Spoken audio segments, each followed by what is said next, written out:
Thank you all for inviting me here to talk today. My name is Cliff Schmidt, and I'm the executive director of a nonprofit called Literacy Bridge.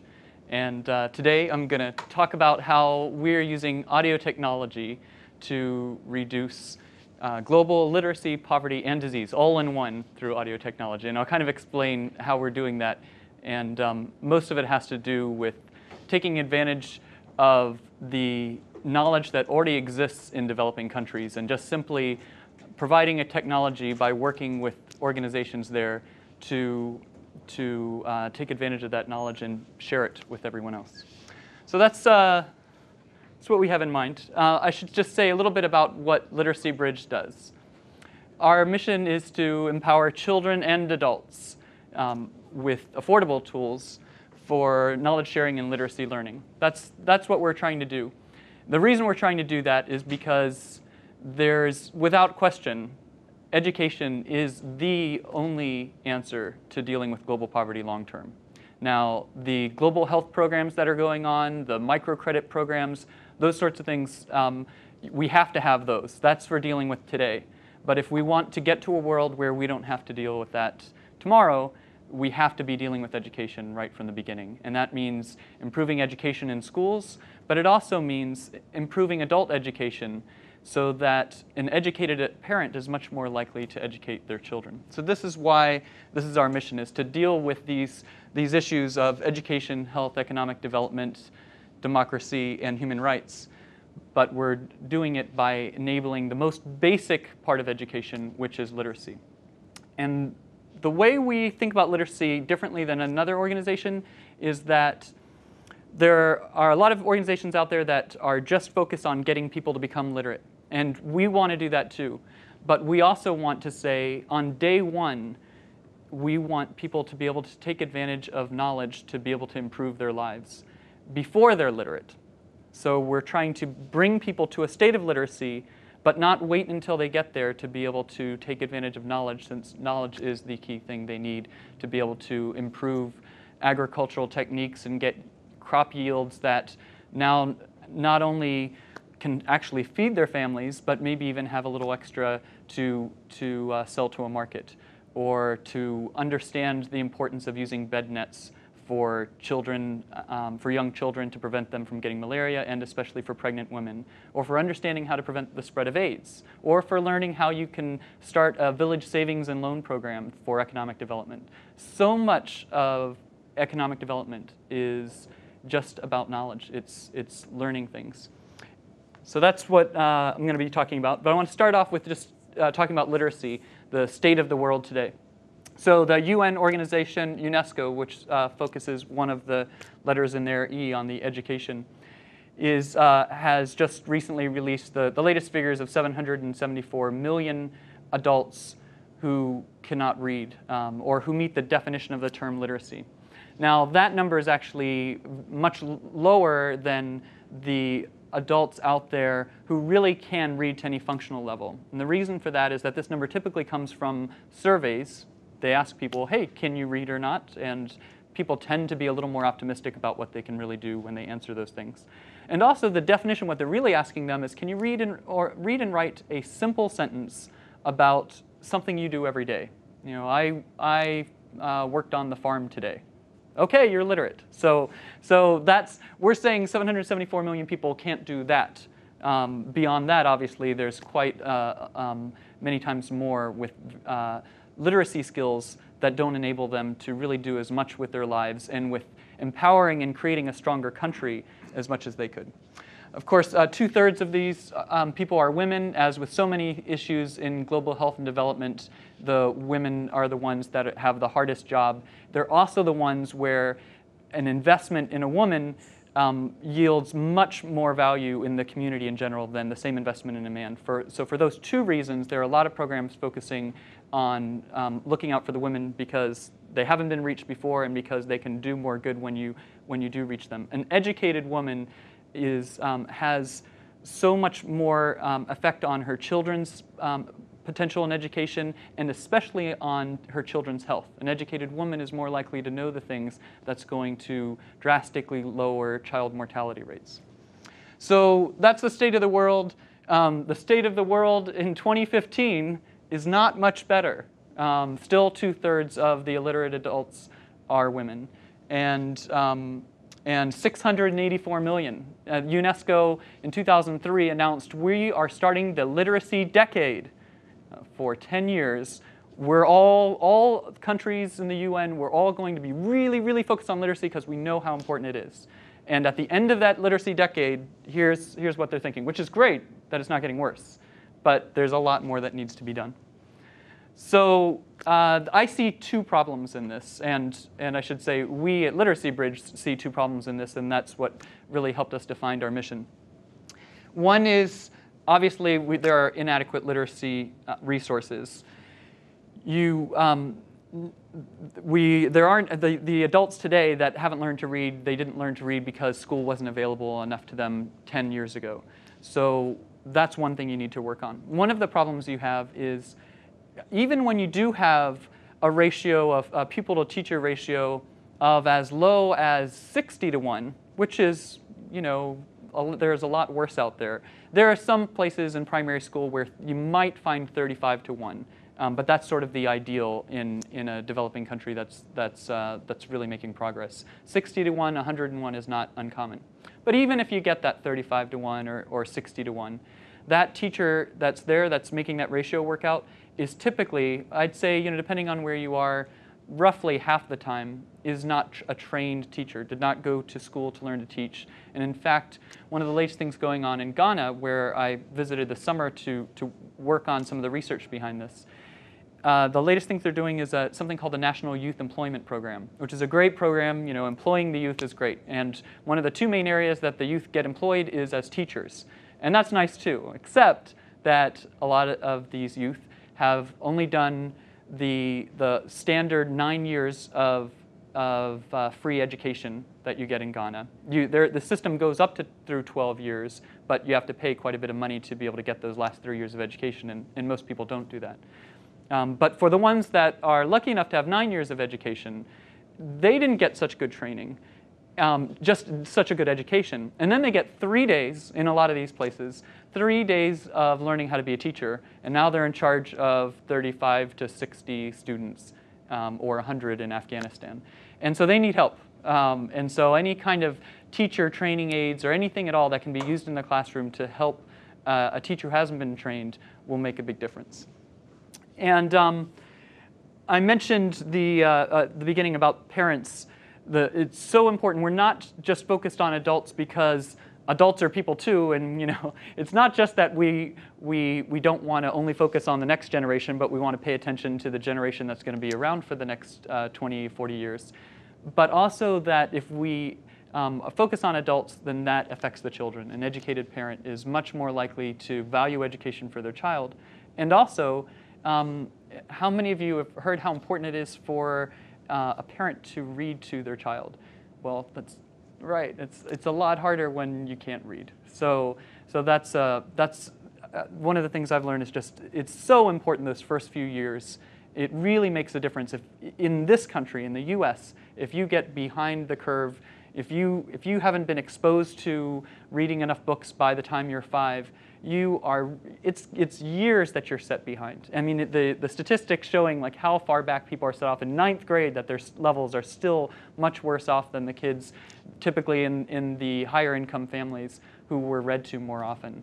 It really makes a big difference. Now, let me just give you an idea of when I talk about few resources, and also to just give you a sense of how much people want to learn to read and how much they are willing to put in the work to do this themselves. I want to show you a short video that I took in Ghana. It's what they call a night circle. And so the adults, after they finished working their farms, will get together maybe around 7 o'clock. And in Ghana, it gets dark by 7 year-round, of course, being so close to the equator. And so it's dark, and there's no electricity in most of these villages, and in the rural ones where we're mainly focused.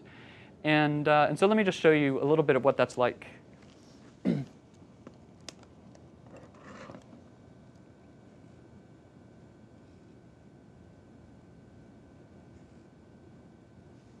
Okay, it's really dark. It's hard to see, but there's a reason for that. So this is someone going around with some kerosene oil and trying to light the little kerosene lamps that they were able to afford. And they were able to afford this because it came through a grant from one of these local nonprofit organizations. And so these are they're mostly women in this particular class. And they're all there after working out in the farms and in this dark room with a little bit of candlelight are trying to learn to read. They're not trying to learn to read English, which is actually the national language in Ghana because it was colonized by the British.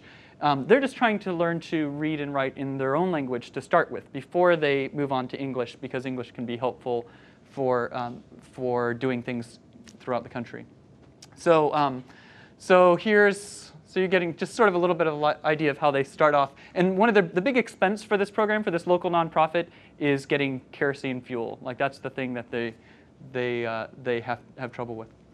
So okay, that was just sort of just to give you a little bit of a sense of that. Yeah, it's kind of hard to see too much with this. So that's on the low resources side. Then the other problem, so there's two things. One is literacy. Obviously people are not being properly educated even getting a basic education in literacy. The other problem is that results in limited access to knowledge. And that is the key thing, right? Literacy is great because it's nice to curl up and read a good book, but really what we're talking about here is people being able to make use of knowledge to improve their lives and to improve their country. So that's really where we're focused. The way that this works now is that you've got a lot of NGOs, non-governmental organizations, these nonprofits that work on poverty issues. Some of them are international ones with local offices, and then some of them are local ones. I spent a lot of time. I spent about 5 weeks in the upper west region of Ghana, about as far away as you can get from the capital of Accra. And I was there with a local organization called RAP, the Rural Aid Action Program. And so that's their office. They've been around for about 7 years. They're people from this rural area in the upper west, and this is Ghana in West Africa. And they went off to college, and then instead of getting a good job as one of the few college-educated people, they decided to go back to their community and try to improve life for everyone out in the rural areas. And the way they do this, with very limited funds, they just simply spread knowledge. They have a few other things. They build buildings for people to meet in. They provide fuel for these night circle education classes. But mostly what they're doing is they're going out and they're either passing on knowledge directly, knowledge about health issues or economic issues or strictly education, formal education. Or they train other people to do that. Now that's great, and it was really impressive to see how much they were able to do. And they actually, when I was here, it really reminded me of a tech startup. A very small group of people, and the whole work hard, play hard thing.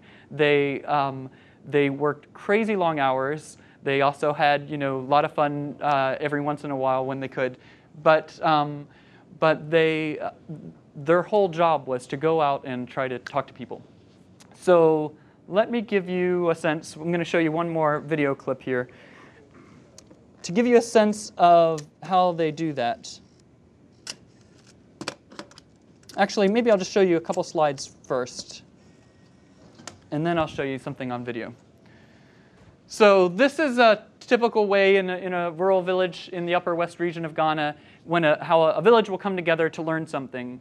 If they hear that there's going to be a skit about family planning or preventing the spread of HIV/AIDS or something like that. This is the tree, and most villages have a big tree like this that people will gather under.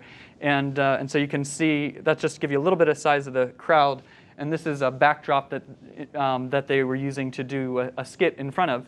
And here's all the people watching. One of the things that I noticed when I was here was how much people laughed at this comic skit that was going on and how engaged they all were. I kind of wondered if, when the NGO comes to town, the nonprofit, and they get there and they say, we're going to teach you about health, do people really care? Or do they say, I'll deal with it when I'm sick? And I mean, this group was just so engaged and really interested in all this. So there's something that you have to have in a lot of these places is this community gathering. That's something that's never going to go away.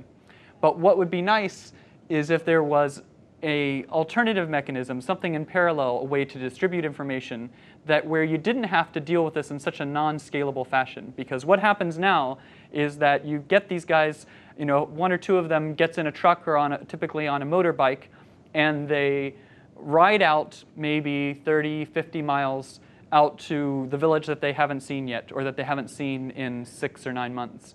And they get there, and then they speak to everyone and tell people things. And hopefully, these people remember. Most of these villages I'm talking about, most of the adults are illiterate. In Ghana, across the whole country, it's only 40% of the adults who are illiterate. And I say only 40%. Obviously, that's a big problem. But out here, we're talking about maybe 80 to 95%, depending on the village you're in. So just to do this, remember, they've got to pay for fuel. Now, when I was there, a gallon of gas cost about $4.50. It's probably up to about $5 now, I would say. And they've got less resources than we do to pay for that fuel. And they are driving out, over these roads. Now, let me show you what these roads look like. And this is the video. Just so now it might look like it's a shaky camera, but look at the dashboard in the road. Now, probably most of you. If you would have guessed, you might have thought people drive on the left side of the road in Ghana since it was colonized by the British. Actually, they drive on the right side. He's on the left side right now because you can't drive on the right side. So now he's crossing over to the right side because there are fewer potholes. This is the good side. Okay? This is a typical road out in the rural areas. So imagine the damage to the trucks. Imagine how much it costs to maintain trucks like this, how long it takes to get places, how much do you pay for fuel. And this is the best way that you can distribute information. So the information is in the country. There are a lot of very, very sharp people that have all the knowledge they need for dealing with health and economic issues and education. It's all in country. But spreading that to all of their fellow citizens is not being done very well today. So because there's no options. So that's all I wanted to show you for a couple little pieces of video. So now let me talk about the Talking Book Project, which is our main program at Literacy Bridge. It's the one that we're spending all of our time on right now. It was the one that we were formed for back in September, is when we became a formal nonprofit corporation. So these are the principles behind this program. And I just want to mention this before I get into the technology so you have an idea about what we're trying to do and what's important to us. Unlike some organizations or some projects that are out there, and I don't mean this disparagingly, we are truly focusing on the poorest of the poor. It's just so much more efficient to grab a lot of people, help out a lot of people when you're saying, well, we're looking at people who are kind of poor, really poor by our standards, but are easier to get to. And what we want to do is really reach the people who need it most, because we think we can. The other thing is that we want to serve children and adults. We want to focus on women and also the disabled. So if you are blind in Ghana, you have very few options for getting information. There is not a lot of Braille in Ghana. So even if you've got a great education, even if you were able to do that, you just don't have a lot of resources. So one of the things we're looking at is being able to use this device to help out the visually disabled. Visually impaired.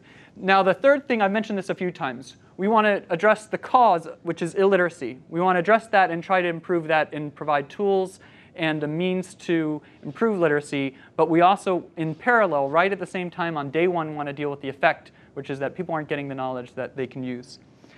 The sustainability, I mean that both environmentally, we don't want to create something that's going to add a lot of junk or that's going to require a lot of batteries that are just thrown out. So we're looking at the environmental side, but also the financial side is really important.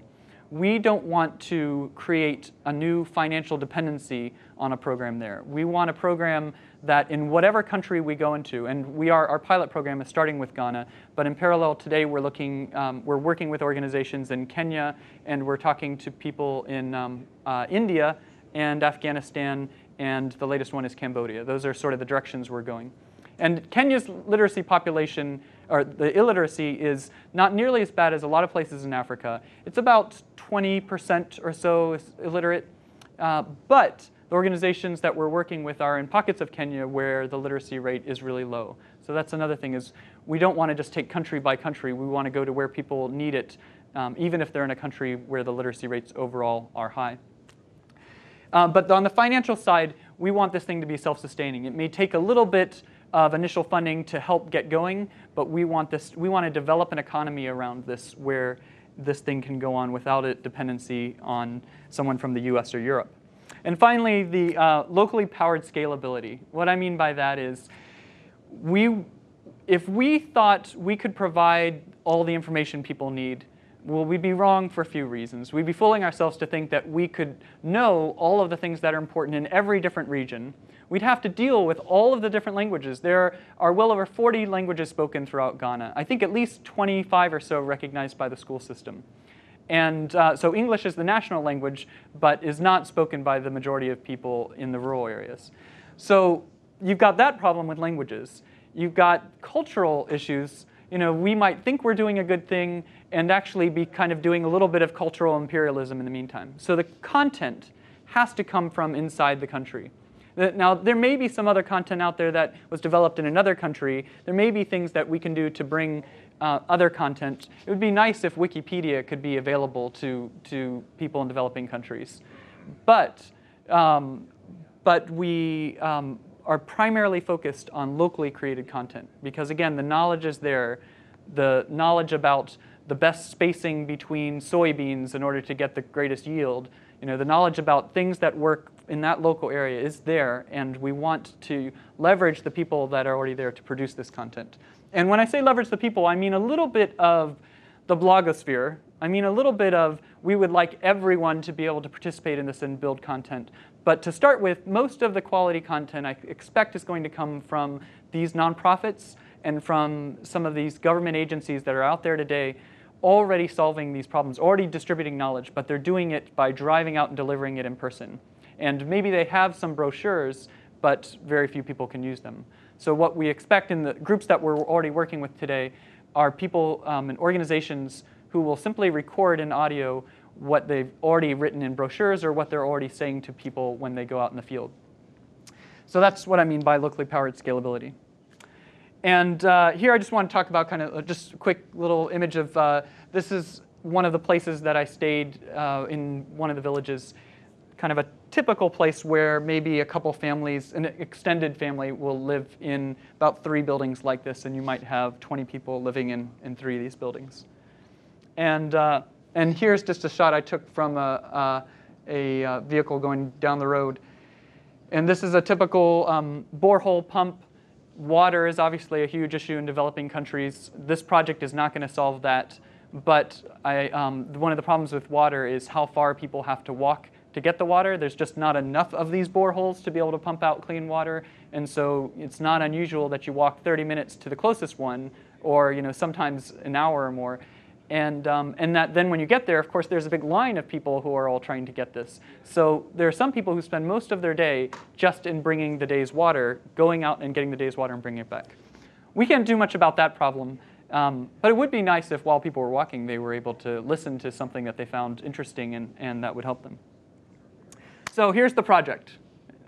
It's the Talking Book project. It's basically a $5 iPod.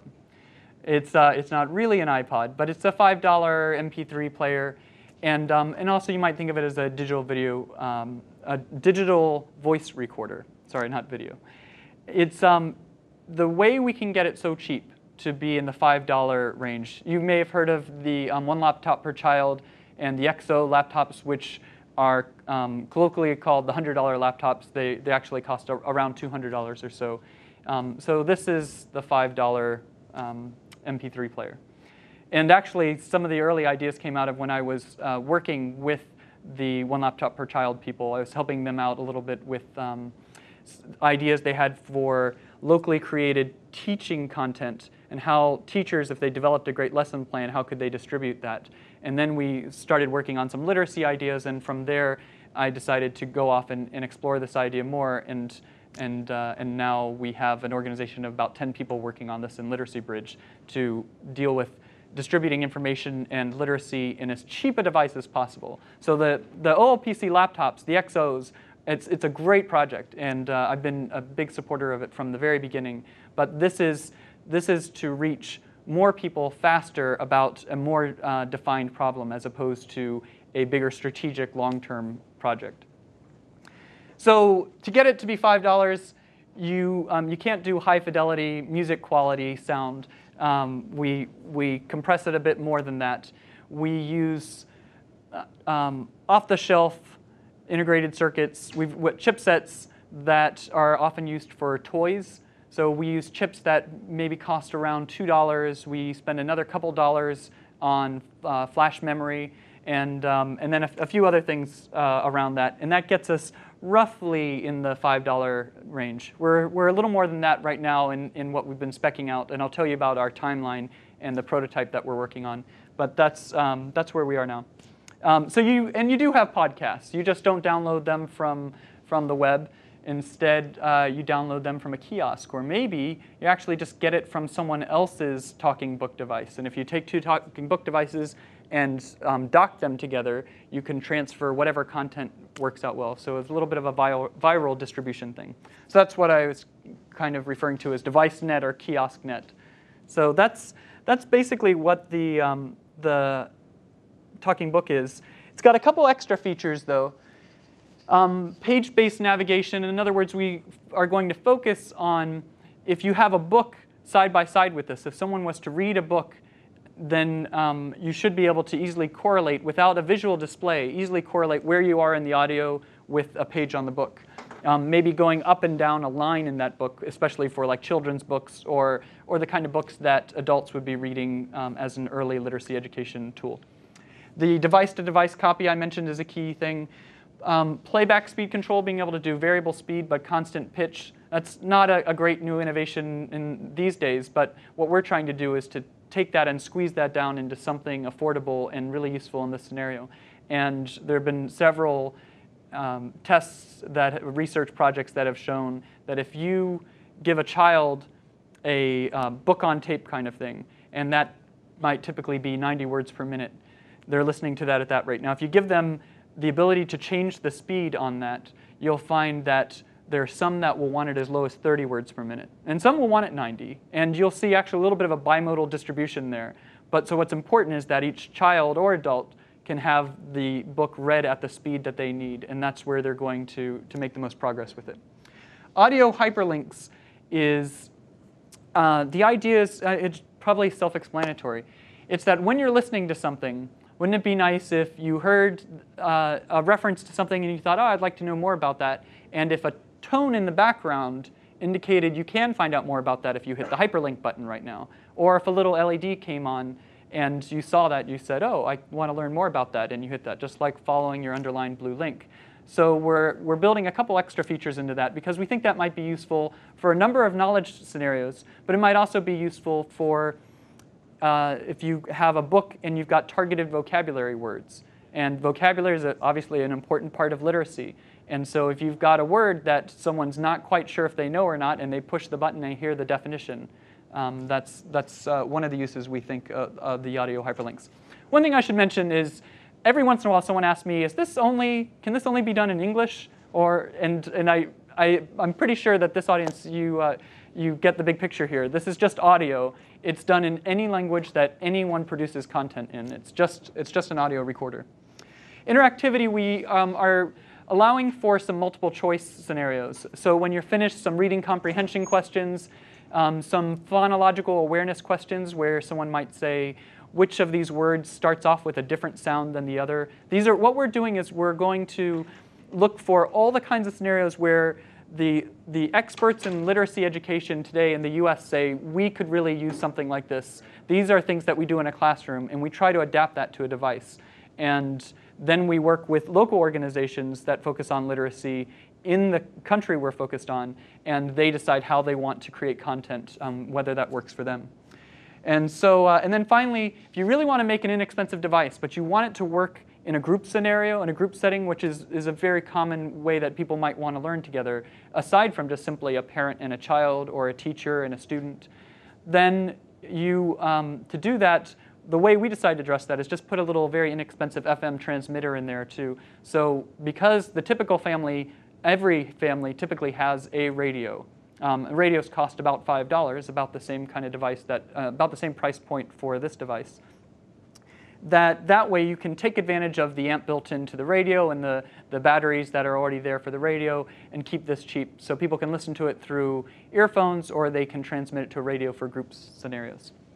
So that's it. I'll show you, I'm going to show you something that, that I haven't showed anyone yet before. So it's really early.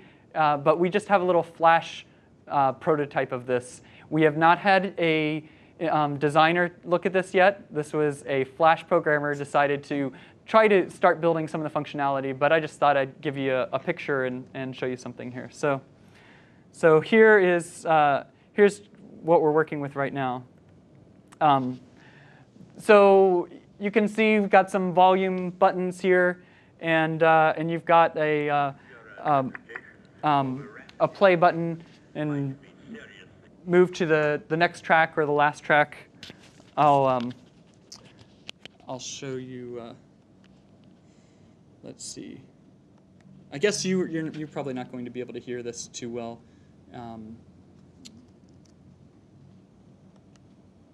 But what you can see here is we've got a back 5 seconds sort of button. Imagine for TiVo or for some other digital video recorder, how it's useful to go jump back a little bit. You might also want to skip forward. So that's going to be especially useful in stuff that's not tied to books to be able to move through content. We think a lot about what's the best way to navigate through audio. And these might be your multiple choice buttons. Maybe that one is your hyperlink button, and so you hear a particular piece of audio and you jump out of that. So this is sort of roughly the kind of size of the device we're talking about, yeah, that's about it. So just a little small thing in your hand, a little bigger than, not quite a nano. So it's a little bigger than this, but maybe a couple times bigger than this. But it's something that should be easy to carry around. Something that people can listen to while they're working in the fields, while they're walking to get water, or when they're sitting down in a family setting with a radio nearby to output the sound. So what was that? Yes. When you flipped it around, it showed a port. Is that a standard port, or is that a... Oh yeah, thanks. Good question. Yeah, it's USB. So we actually are able to build. We've looked at a few different options, and we haven't set on anything, and we probably won't for a few months. But some of the options we're looking at now, they have integrated ROM and RAM and USB handling and a few different. So we're buying this stuff. The reason we're able to get it so cheap is we're taking advantage of things produced for the toy industry that have a lot of this built in. So we will have a USB connection there. That we will have these things to be able to device directly to dock directly device to device without any cables, because we think that's important. If two farmers show up at a market in a village that neither of them live in, so a farmer from village A and a farmer from village B go to village C because that's on that day of the week they have the largest market in the area, and they go there. Maybe they're selling some things, maybe they're buying some things, and one says to the other, "Did you hear about that great piece of audio content available on the Talking Book that the Ministry of Food and Agriculture put out?" And the other one says, "No, tell me about it." And says, "Yeah, it's just some very basic things that we can do, agricultural techniques, not new things we have to buy, and that have been proven to produce better yields. And hey, I've tried it and it's great." While those two are there in that market together, one should be able to quickly transfer to the other that piece of content, and that's enabling this viral distribution model. Now, at the same time, the reason we have that USB jack is so you can also do a upload, download to a local kiosk.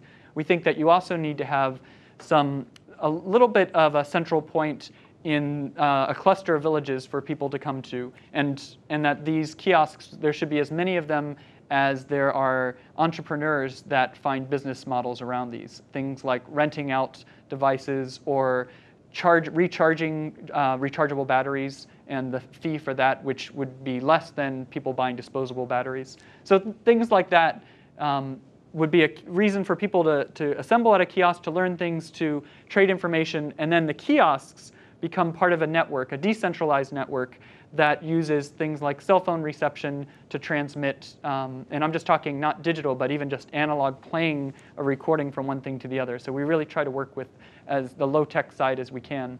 In fact, to give you an example of how low-tech we'll be willing to work, one of the ideas is where there's not cell phone reception, or whether the power requirements of dealing with that, or even the expense of dealing with the bandwidth costs, what we might do is take advantage of these local kind of informal transportation systems. You have someone in a little van who says, hey, every other day at noon, I leave as soon as my van is full, and it costs 50 cents to take you 150 miles to this other village. And these things are pretty common in different countries. In Ghana, they're called trotros. There's different names for them all over the place. And so giving a small incentive to that driver to take a piece of flash memory from one kiosk and drop it off and be paid at the other kiosk is another way that we might look at broadly distributing information. So that's basically the big picture around the device. Now, content is the key thing to make this work. Although we aren't going to focus on creating the content, and we're not going to create any content, I should say, we do feel responsibility to make sure content is created. So we're working today with universities and local nonprofits and with government agencies to get some of this content created now, so that when we release this later on at the end of the year, that there's on the order of 100 or more very high quality pieces of content on day one for people to get a feel for how you might use this. And so content's really important. I'm going to talk about a little bit of the development scenarios and then about literacy. Although the face-to-face thing's really important, although you can't do a puppet show or a skit with these devices and make people laugh and really appreciate learning new things, it would be nice if when you left, you could leave notes. And if people are learning to read but don't have strong literacy skills yet, it would be nice if they had some notes that they could use. And so if they already have these devices, you just simply transfer the content onto everyone's device and you leave and they've got something to be able to check out later, maybe a 15-minute program. These devices, by the way, I didn't mention, to get it to the $5 price point, we're looking at around 32 to 64 megs.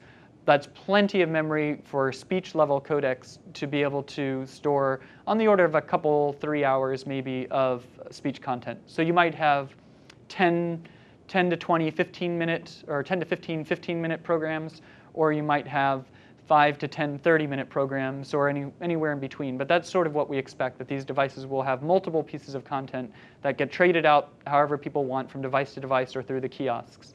And that's what they're listening to. So using it as notes, I mentioned sort of the Ministry of Agriculture offering some information, having information about how a village can put together some of its money to create a savings and loan program that works for people with low numeracy and literacy skills. And how about the fact that there's a large number of domestic violence complaints that are just recently in the last few years in Ghana have been filed, but very few of them have been pursued.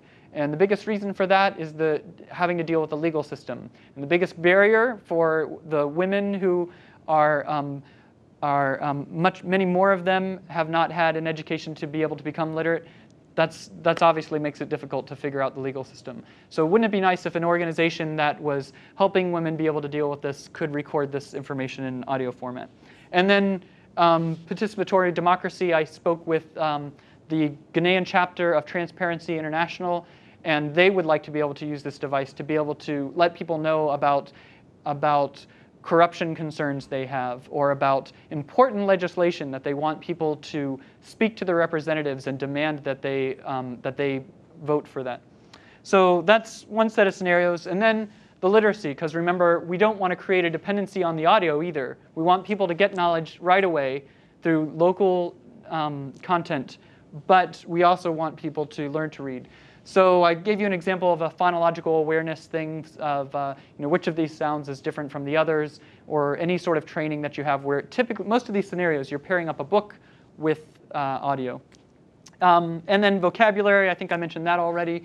Family literacy, I've tried to emphasize the importance of a parent and being educated and working with their child on being able to read a book. A family literacy program might involve a parent going to learn to read one particular book, and then later that day being able to work with their child on this.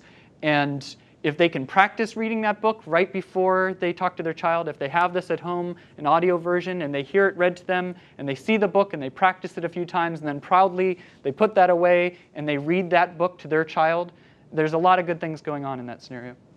And then I mentioned being able to allow people who have had the misfortune to not be able to see, let them be able to have some lives too where they can get knowledge from sources on their own independently without having someone to have to drive out there and talk to them. So I've also kind of talked about this. I'm running a little short on time, and I want you to be able to ask me any questions you have. But I have talked about one of the key things. There's the device, and that's where most of our R&D has been spent so far. But where we're just starting to ramp up on is some of these ideas around a content distribution network with kiosks and a means of distributing. So kiosks is both a center point around a village and one of the spokes in a decentralized system of distribution. I guess, I don't know, can you be a spoke and be decentralized? So financial structure. What Literacy Bridge is doing is all the R&D. That's where all of our efforts are being spent right now, and on collaborating with these organizations in Ghana and India and Kenya. And then what we're going to do is, once we get this to a point where we say we have a device now that at least the parts can be purchased for less than $5, and we're going to get down to a completed device for $5. But once we have that, one thing we could do is say, here's a parts list. So we're also working with entrepreneurs and people mostly in the cities, who might look at this as a business opportunity to build these devices and charge just a little bit more than the cost and distribute them throughout the country. We actually have no interest in a footprint in Ghana or in any other country. We're just trying to enable ecosystems around this, some sort of a little economy around this, and we want this to happen, to have devices and content distributed. So that's mainly where we're also going to, probably through a separate foundation, Literacy Bridge Foundation, are going to financially support these systems getting started as well, because it's very important that they become profitable. In other words, that they aren't requiring a dependency on foreign cash coming in, or even a large dependency on a government budget that is so strained right now to meet the needs that they have. But we know that it takes time for any business to get going and be profitable, and so we're going to provide initial financial support. So I kind of talked a little bit about the devices being distributed, and I mentioned before the kiosks. There is a business model in there for a group of people that want to get together and look at a microcredit loan to build a kiosk and then charge something out of that. That's be able to charge for rechargeable batteries or renting devices, or get some ad revenues through a couple of different ideas we have with ads. That's one of the ways that the kiosk and the distribution system might be supported. So, and when I talk about distributing devices, this is a very rural, small village. I think it's actually about 1,000 people in this village. And this is a market day here. Let me just dim the lights for this for a second. And so here's, this is in the village of Heng, and where I spent most of my time for the 5 weeks. I was in the Upper West. And you can kind of see this is sort of the different vendors are in here.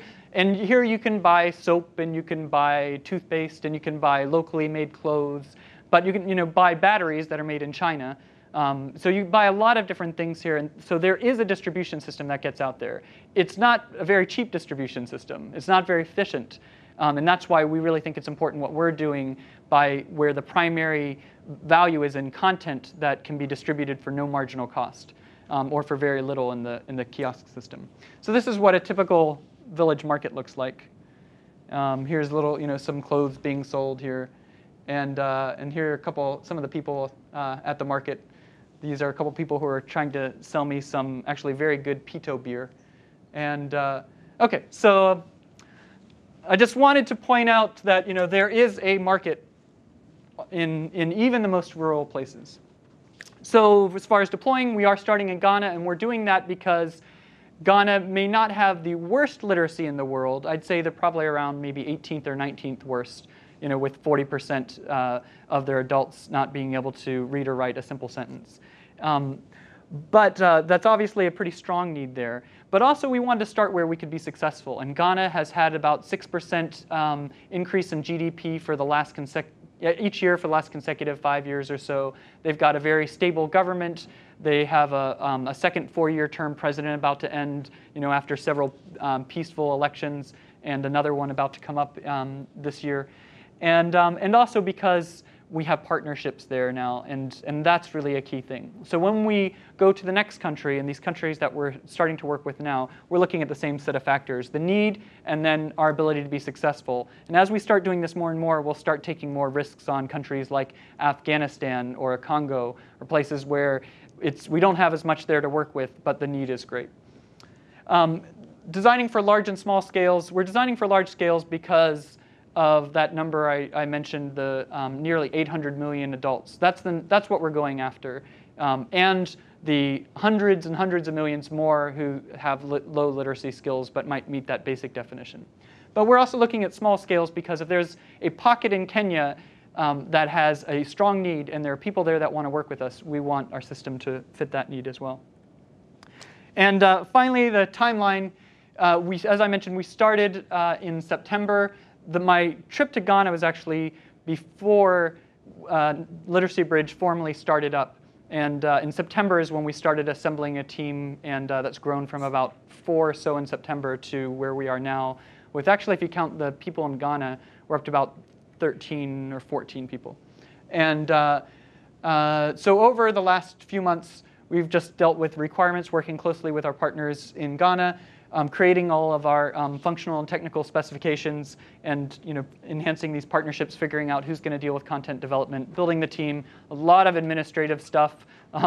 For instance, we not only dealing with a nonprofit, setting up nonprofit corporation, and assembling a board and all of that, but filling out your IRS 501c3 application with its 13 pages of single-spaced backup text to all the different questions. And then just yesterday, we are now officially a registered Washington charitable organization. And yesterday morning, I was not able to ask for money. Luckily, there were actually people who were donating to our organization even without us asking, so that worked out nice. But as of today, we're now an official Washington charitable organization. So lots of that kind of stuff. Now what we're focusing on for this year is fundraising, but the software prototype I kind of showed you the early stage of that Flash application, and hardware development. So once we get enough funds to be able to, in the order, we're talking around like $20,000, $30,000 for a tabletop hardware prototype. So we're getting close to getting to that point. In February, we're going to have that built. And from that's what's going to help us raise more funds to be able to really ramp up all the way. Right now, the 13 of us are all volunteers on this project. Some of us are full-time volunteers, and some of us are half-time volunteers. But that's how we're working today. In Q2, that's when we take this. We have a iteration of the prototype that we now take out to the field and test it there. We're also, to be more efficient, we're going to take this Flash prototype once we really work that out. We're going to take that on a laptop, wire that up to an empty mechanical chassis, that's had an industrial designer work with it. The person that we're working with now used to design cell phones for Sony Ericsson. And we're going to take that and go into the field and see how this really works. And then we'll do a pilot program between we're looking at maybe around 400 or 500 devices where we put out there and we see how the system really works. After the prototype testing, and now we're kind of checking a system to see how well this thing works. And then, and that's all our support. And then the 100,000 units that we're planning, based on our talks with the organizations in Ghana so far, that is all, we don't pay for that. We will front the money for that. to get this started, but the end users pay for that, or the government's education system pays for it, or an international NGO says, this is a great way for us to distribute the information that's in our mission to do. And so this is where we start to get to the stage where our initial R&D costs drop down a lot, and our operational costs stable out, and then these units just sell themselves. And then 2009 is when we'll really start looking at other countries once we know we've got Ghana right. And beyond that, some of the other ideas, really what we're trying to do is get information out there. And I know that at Google you know a lot about that. We're trying to do it in places without electricity, certainly places without internet access. And so we're going to discover a lot of things about how information flows in rural, developing areas that we don't know today. And we'll just see where that goes. Stick a printer in one of these kiosks, and now you've got a distribution system for literature that might cost a lot more money by having trucks deliver textbooks. So this is one of the things we're looking at. Of course, you still got to deliver paper and ink, but that's one of the things down the road. Little small LCDs. Obviously, we're focused on affordable devices. So as we find something that is getting cheap because it's got widespread use in a toy industry, for instance, that's what we're going to take advantage of and work that into future devices. And a few other different things. Entertainment content, again, our focus is on financial sustainability. So if we can create some sort of a music market, or if we can provide the technology for countries to create their own music market, then that might help pay for other things. So that's what I had in mind.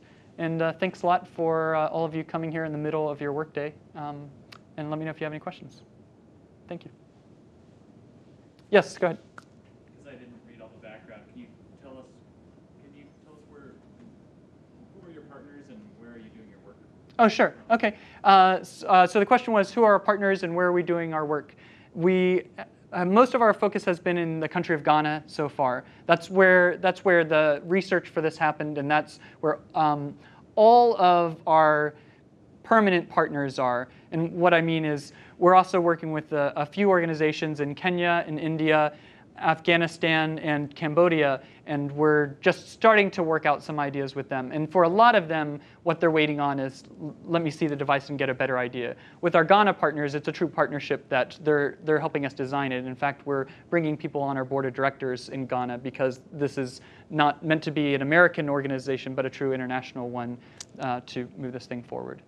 So, did that answer your question? Yeah. Are you affiliated with any development programs locally or university? No, because we just started in September, we have a lot of talks going with a lot of different universities and other organizations, but we are not affiliated with any of them. As I mentioned at the early part, I personally have worked with the one laptop per child folks, and we've got a lot of ideas of the ways these laptops can be used to design some of what we call complex content, the things that have audio hyperlinks and multiple choice things. Building that content is going to require more than a $5 device, and it would really help to have a visual display. So there are a few things, maybe using these laptops in kiosks. That's not the cheapest way we could do it, but there are a few different things that we're working with OLPC, but we don't have formal partnerships with any other organization right now, other than the Ghanaian ones we're working with. Any other questions? So how did you get to the $5 price point? Why the $5 price point, or It was the typical way you get to a price point. You look at the supply and demand. So I looked at the demand side and said, I spent a lot of time going through those small markets that I showed you and taking lists of how much different devices, how much different products cost and what people will pay. And saw radios that range from the cheapest one, $3.50, which amazed me, of course, from China. But most radios I saw were the ones that you'd buy for $5 or $6 or $7. And every family I saw had a radio. Now, that's not true in every country. There are countries in Afghanistan, not every family has a radio. But it was a price point that I knew people could afford themselves. And even people living on $1 a day, it's going to take a while to save up to $5. But if it's something that they know is not just really helpful and that they're hearing is something that can really help empower them to do things, but is the cool new thing that everyone's talking about, which is why we're bringing in game designers and industrial designers to work on making this thing really nice. if it's the cool new thing that people want and it's educational, we know that they will pay that. So, and we'll know to a stronger extent once we go and test out our pilot program. So that was the demand side. On the supply side, it was just taking a look at memory prices and processor prices. And the truth is that $5 is a challenge might not be a strong enough word. And it just wouldn't have been any fun if I said $10. So why not say 5? And because we're going to get there. We're very close to it now. We're closer than I thought. If I knew this, I would have said $3. So we're trying to get it as cheap as we can so it can be a profitable business. Yes, So go ahead. for distribution, can your distribution node run on batteries for a while? My thought was you could actually mail something out to a post office and never actually have it delivered to anybody's at the post office. People know they can walk to the post office every Sunday and download. Right. Because something new arrived there and it just gets mailed back.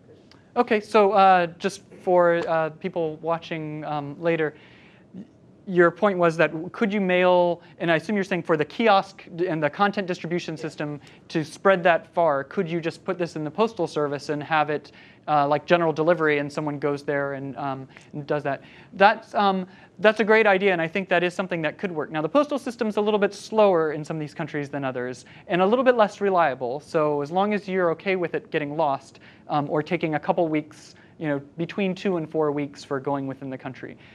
But that's OK. We can work with that. But what we're trying to do is actually start to build something that can be the fastest way to spread information. Now, one of the reasons we want to do that isn't that someone needs to know about family planning today.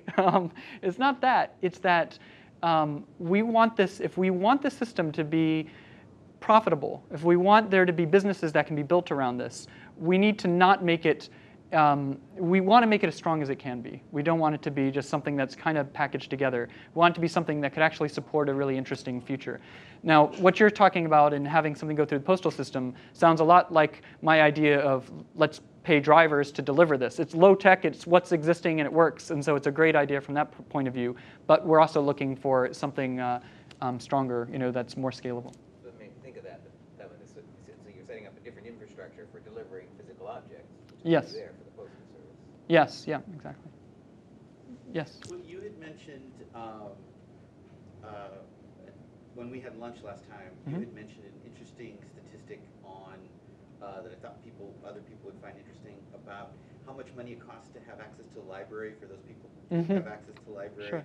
and then how much they're willing to pay that relative to other entertainment. Can Right. you share that with me? That's great. OK, so Rod asked me to talk about something that he and I discussed at lunch. One of the partners that we're working with is a University of Development Studies in Ghana. So their whole education system is focused on programs to improve the economy and health and well-being of their country. And so the person I'm working with most there is a professor. His name is Damasus. And my last email with him, I said, what do you think about the $5 price point? How much flexibility do you think we have there? I just kind of want to know because, should we subsidize these devices down to $5? Should they be $7 on the first day, for instance? If it takes a little while to get to $5. And he said, you're fine at $5. The truth is, if it was $10, it's possible some people might pay. I don't think you're going to get the very poorest of the poor paying at $10. But he was saying you've got some flexibility there.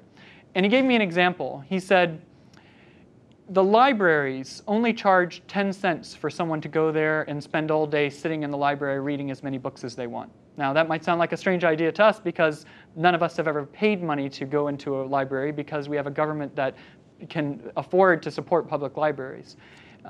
But that's not the case in these countries.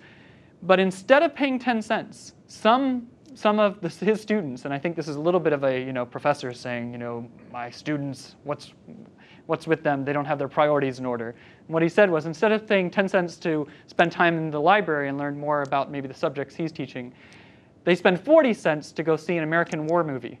And his point was, it's still, people are people. It all comes down to their priorities and what's important to them. And they can find a way to afford things that are more expensive than other things if it's what they really want to do. And so what that says to me is, we have some flexibility in the price, but it also means that we really need to make sure the content is really valuable and that this is a fun device for people to use. Thanks for bringing that up. Any other questions? I think we're probably running short on time, but we'll take one more question. People want to become literate? I'm sorry? How much do illiterate people want to become literate? Okay, great question. The question was, how much do illiterate people want to become literate? And I would say it's always tough doing generalizations, but I can tell you what I've seen. One thing I've seen is what I tried to show you. I don't know if you were here for that video. So that video where I showed you before, which I'm sure people watching this online are going to have a hard time seeing. But because it was so dark, it was at night, and after working the fields, people go in there with their little lamps and are straining to be able to see a chalkboard and their paper to be able to learn to read. So those people obviously really wanted to learn, and that room was packed. And it is always packed. So as many people as they can afford to have instructors, they want to learn to read. Another way to answer the question is if people think that they can provide a better education for their children or better health for their children by knowing more things, like the statistic about the child mortality rate being drastically lower for educated mothers. Are they familiar with the statistics so that they're motivated? I mean, Right, no, I think understand. it's great. I'm just wondering if that's the majority or like Right. the people who want to do more than they have to. Yeah, no, I understand. So to be fair, I think I met one farmer at one point who gave me the impression, he didn't say this literally, he was about 50 years old, which is getting up there for the life expectancy in a lot of developing countries, unfortunately. And he gave me the impression that he didn't really feel like he needed to learn to read. He did want to learn how to improve his crop yield. He kind of felt like he was sort of at, towards the end of his life, and he wasn't about to start a formal education. And so there will be some people like that, and that's why the knowledge distribution of this is so important, for people to still get knowledge without learning to read. But for the vast majority of people I saw, they don't want to be dependent on someone else or on something else. The natural human instinct is to be able to do things for yourself and to provide more for your family. And what I never saw as a problem was people wondering whether education was important. Everyone actually understood the value of education. It was just a question of, is it more important to send my child to school than for them to take care of our crops, and provide enough food for our whole family? And that's a scenario where I would like that child, when they're working on the fields instead of being in school, which is compulsory in Ghana, but is hard to enforce. It'd be nice if they could be learning things while they were working the fields, so they wouldn't be so far behind when they can go to school. Okay, I'm guessing that we're probably about out of time because I don't want to steal you away from all the cool projects you're doing right now. But again, thanks a lot for taking the time to listen to what we're up to.